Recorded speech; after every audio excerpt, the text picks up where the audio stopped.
Bonjour, aujourd'hui on va parler de la maille torse.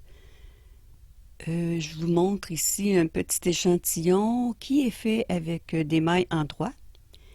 Et une maille torse s'y trouve à travers toutes ces mailles en droit. Ça ressemble beaucoup à une maille en droit. Alors on la voit ici, c'est la maille plus étirée que je dirais. C'est une maille torse. C'est demandé dans certains points fantaisie.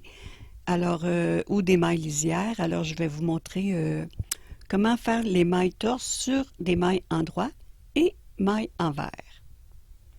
Alors, d'abord, sur la maille en droit, habituellement, lorsqu'on tricote à l'endroit, on prend le fil de devant, comme ça, avant de passer le fil. Pour la maille torse, on prend le brin de derrière de la maille. On prend le brin de derrière et on tricote simplement comme si c'était une maille en droit et il ne faut pas oublier de lâcher la maille. Alors je vais le refaire. Voyez, on prend le brin de derrière et on le tricote. Pour la maille envers, c'est un petit peu plus complexe.